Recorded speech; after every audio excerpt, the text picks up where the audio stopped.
Congolaises et Congolais, très chers compatriotes, en cette fin d'année 2024, je rends grâce à l'Éternel Dieu Tout-Puissant qui nous a protégés et soutenus malgré les épreuves. Malheureusement, beaucoup de nos compatriotes nous ont quittés à cause de la maladie, des accidents, de la pauvreté ou encore des violences causées par les groupes armés, notamment les supplétifs de l'armée rwandaise, appelée M23, et certaines milices exploitant nos richesses naturelles. À ceux qui pleurent leurs proches, à ceux qui portent dans leur chair et leur esprit les stigmates de ces violences, et à tous ceux qui luttent pour survivre face à la mauvaise gouvernance et à la prédation de nos ressources naturelles, j'exprime ma profonde compassion. Que Dieu se souvienne de chacun d'eux et répande sa miséricorde sur tout notre peuple. Je rends un hommage émouvant à mon directeur des cabinets, Jean-Claude Mwalimou Solo Sabiti, que Dieu a rappelé à lui le 23 octobre dernier. Mes très chers compatriotes, notre pays traverse une période sombre, marquée par un désordre savamment orchestré depuis les hold-up électoraux de 2018, suivi par les simulacres d'élections de 2023. Toutes les contrées du pays sont en proie à un recul social. La situation désastreuse du Grand Kasaï, courageusement décrite par les gouverneurs du Kasaï central, l'archevêque de Kananga et l'évêque de Mweneditu, illustre la détresse de notre pays tout entier et une absence de vision qui conduit les pays lentement mais sûrement vers un suicide collectif. Le bilan est accablant. Ce n'est pas une opinion, c'est un constat qui s'impose. La corruption et les vols gangrènent nos institutions. Les défis de la RDC sont multiples et requièrent une mobilisation méthodique des ressources de l'État. Hélas, des milliards de dollars sont détournés à travers des projets fictifs et des contrats léonins. Les ressources du peuple sont dilapidées et les faits de corruption sont tellement légion que beaucoup ne s'en émeuvent plus.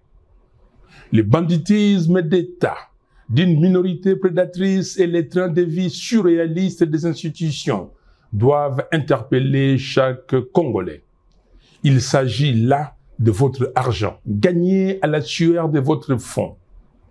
Indignez-vous. Aux voleurs en col blanc, tapis dans les institutions, je vous renvoie à Dieu et aux images des fins de règne des régimes qui affament leur peuple et vivent dans l'excès aux frais du contribuable. Cette absence totale de rigueur dans la gestion du trésor public accentue le problème auquel nous faisons face. La sécurité est inexistante. Le M23 contrôle plus de 130 localités au nord Kivu. Je répète, 130.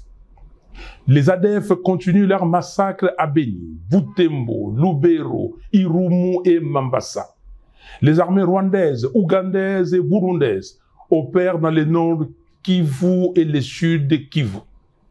Tout cela sous les regards impuissants de ce qui reste de l'État.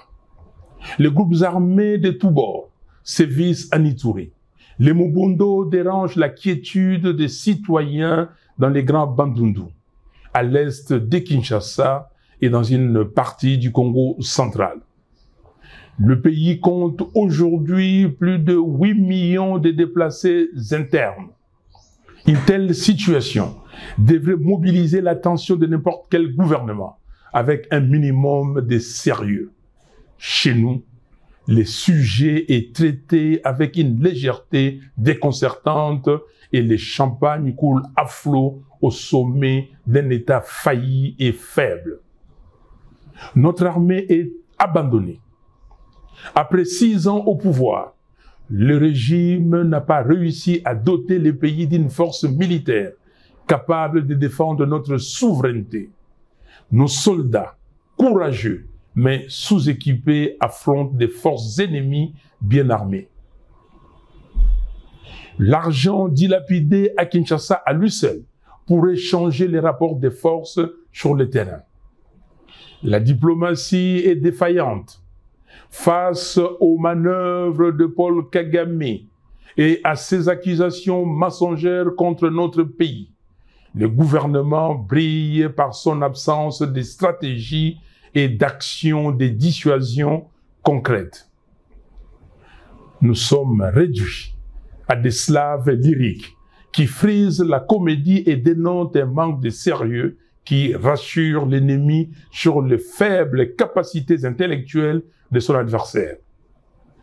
Aujourd'hui, la faiblesse diplomatique de la RDC a réussi à ancrer dans l'opinion internationale l'idée selon laquelle les FDLR seraient une responsabilité congolaise. Pourquoi le gouvernement congolais ne demande-t-il pas à M. Kagame de discuter avec les FDLR et de neutraliser le M23? Là où ça blesse, c'est qu'en pareille circonstance, il paraît évident que tout leader censé chercherait un tant soit peu à tisser les liens entre citoyens et favoriser la cohésion nationale. Mais non. Le tribalisme primaire du régime divise notre nation. Nous observons un repli identitaire au sommet de l'État, avec une opposition constante entre les frères dits de sang et les autres compatriotes. Une seule tribu bénéficie de nominations privilégiées dans les postes étatiques. On constate également des flux migratoires savamment orchestrés vers Kinshasa et Lubumbashi dans le but de renforcer une influence tribale et de déstabiliser les manifestations de l'opposition et de la résistance. Nous refusons que nos frères et sœurs soient instrumentalisés à des fins machiavéliques et purement politiciennes. En parallèle de tous ces maux, la pauvreté explose. Plus de 80 millions de Congolais vivent dans une des pauvretés les plus abjectes de la planète. Depuis 2019, la dépréciation du franc congolais a considérablement aggravé la situation, rendant la vie insoutenable pour les familles congolaises. Le constat est sévère. L'éducation et la santé s'effondrent. Les grèves des fonctionnaires, des médecins et des enseignants se multiplient. La gratuité de l'enseignement demeure un mirage. Le chômage est à son comble. La jeunesse abandonnée à elle-même voit son avenir compromis. Suite à cette défaillance éducative et à l'éclatement du contrôle parental qui en découle, les banditismes urbains prospèrent. Les Koulouna et autres gangs terrorisent nos villes. Pire, ces jeunes sont souvent instrumentalisés par le pouvoir pour mater la résistance politique. Les infrastructures sont en ruine. Les routes de desserte agricole sont impraticables, ce qui accentue l'exode rural. L'exploitation illégale de nos ressources naturelles ne cesse d'empirer. À Kinshasa, capitale de 17 millions d'habitants, les embouteillages et les bouchons pourrissent la vie des citoyens et la moto est devenue le principal moyen de transport. Les coûts en termes de perte de productivité se chiffrent par centaines de millions de dollars. Encore une fois, il ne s'agit pas là d'une opinion. Chaque Congolais constate ces réalités dans sa vie quotidienne. Les droits humains sont piétinés. Les opposants, activistes et journalistes sont enlevés, arrêtés et emprisonnés arbitrairement. Pour preuve, le 10 septembre dernier, Monsieur Jures Manzanza, membre de l'ESID, a été lâchement abattu par un policier devant le siège du parti et son corps est encore à la morgue. Aussi, 3 membres du parti, Madame Aimé Tabala, Monsieur Océan Lusanga Moulopo et Pierre Ngadiadia ont été enlevés le dimanche 22 dernier pour une destination inconnue jusqu'à présent. Face à ces bilans désastreux, l'honneur aurait depuis longtemps imposé la démission. Il n'y a aucune honte à regarder ses concitoyens en face et admettre son incapacité face aux problèmes multidimensionnels auxquels fait face le pays. Comble du drame.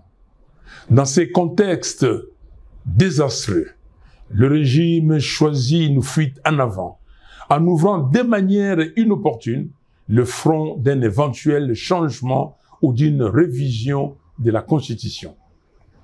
Cette initiative hasardeuse survient à un moment où le pays est en guerre et perd chaque jour des pans entiers de son territoire. Elle constitue une démonstration supplémentaire du suicide collectif dans lequel le régime veut entraîner le pays. Les mots ne peuvent pas décrire à quel point je suis révulsé de voir une telle absurdité encouragée par certaines élites, des flatteurs qui vivent aux dépens de l'État. Il s'agit là d'une énième distraction et les Congolais le savent. Nos priorités sont ailleurs. Chers compatriotes, nous ne laisserons pas cette tentative de manipulation aboutir. En ce temps de crise, il n'y a ni nécessité, ni opportunité pour un tel projet. Ce que le peuple congolais attend, ce ne sont pas des modifications constitutionnelles opportunistes et intempestives, mais des actions concrètes et courageuses pour relever les défis cruciaux auxquels notre pays est confronté. Ce n'est pas la Constitution qui empêche le régime d'honorer toutes les promesses fallacieuses qu'il a faites au peuple. La Constitution n'empêche pas de doter nos forces armées de moyens efficaces. La Constitution n'empêche personne de libérer les 130 territoires. La Constitution ne donne pas non plus les droits de dilapider les deniers publics. Un régime incompétent peut changer la Constitution 100 fois. Les mêmes mots produiront les mêmes effets. Il y a problème d'hommes, pas de texte. Nos efforts doivent être concentrés sur 4 priorités. Restaurer l'intégrité territoriale. Mettre un terme à la guerre menée par le M23 et les forces étrangères afin de libérer nos terres et de restaurer la souveraineté nationale. Mettre fin à la prédation des ressources publiques. Réduire les trains de vie excessifs des institutions et mobiliser les fonds nécessaires pour renforcer notre armée, financer des infrastructures essentielles et améliorer les conditions de vie des Congolais. Construire un véritable état de droit, garantir le respect des droits humains, la justice et l'équité pour tous. Préparer des réformes institutionnelles ambitieuses, réviser la loi électorale, restructurer la commission électorale et la Cour constitutionnelle, afin de créer les bases d'élections véritablement transparentes, crédibles et apaisées. Voilà pourquoi, chers compatriotes, je réitère mon appel à nos pères spirituels pour réunir, dans le cadre du processus de Kinshasa, toutes les parties prenantes autour du thème « Vérité, réconciliation, cohésion nationale » afin d'œuvrer pour un Congo libre, fort, digne et prospère. Nous appelons la SADC, l'Union africaine et les Nations unies à soutenir le processus de Kinshasa pour faire avancer celui de Luanda. J'exige la libération de Jamal Kabound, Seth Kikuni, Mike Mukebai, Jackie Ndala, du député provincial Alain Siwako, du député honoraire Jean-Paul Ngangondi, des militants pro-démocratie, Delgate Idengo, Mwamicho Ndungo King, Fiston Isambiro, Jimmy Nziali, Zarko Sefo, des 3 membres de l'ESID et de tous les autres prisonniers d'opinion. Le régime doit cesser les intimidations et les arrestations arbitraires. Peuple congolais, comme en janvier 2015, mobilisons-nous pour dire non au changement de la Constitution, non à la présidence à vie en RDC. Je demande instamment à M. Félix Tshisekedi de cesser le mensonge, la manipulation et la démagogie. Congolaises et Congolais, très chers compatriotes, en ce 30 décembre 2024, je tiens à vous adresser mes vœux le plus sincères de paix, de bonheur et de prospérité pour l'année 2025. Que Dieu bénisse chacun de vous, qu'il illumine le Congo de sa lumière pour que nous retrouvions enfin la paix, la sécurité et la dignité. Soyons unis et déterminés pour relever notre pays. Que Dieu bénisse la République démocratique du Congo et son vaillant peuple. Je vous remercie.